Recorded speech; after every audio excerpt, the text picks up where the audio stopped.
তোমার মায়ের সাথে গাড়ি তুমি আমি একদম দিদির একদম ওরে বাবা সৈকত দা আমি লাইভ চালিয়ে আছি এখন লাইভ দেখতে দেখতে ঘর থেকে দৌড়াতে দৌড়াতে চলে এসেছি। আমার এখানে আসতেই হবে, এখানে আজকে আসতেই হবে,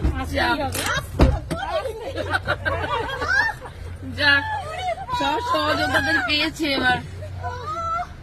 আমার কবে থেকে বন্ধুদের বাড়ার সাথে আসে, আমি কিন্তু সঙ্গে দেখা করবো, আমি দিদির সঙ্গে দেখা করবো। আজকে দেখো দিদি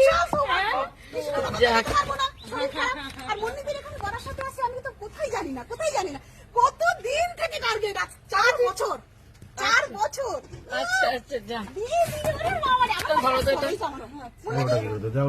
ধরো আমি কে দেবো, কাকে দেবো? অবশ্যই আমি সব সময় রাত্রিবেলা না আমি চুলটা টুলটা পরি সেজে গুজি আমি ছবি তুলতে ভীষণ ভালোবাসি, ভীষণ চুলটা টুলটা পরে রেডি থাকো, সেজে গুজে আসি তারপরে। ঠিক আছে, দৌড়ানোর মুহূর্তটা তুমি তো আমি শুধু গাড়িটা ঢুকছে, আমি ভাবছি কে, কিন্তু তখন বলছে দিদি নামছি তোমাদের কাছে। আচ্ছা ওরে বাবা রে, আমি এক্ষুনি বলছি যাক খুব খুশি হলাম এসে। আসতে হবে না, অনেক দিনের শখ, এখন আমার লাইভ চলছে, আমি ফোন করে আছি।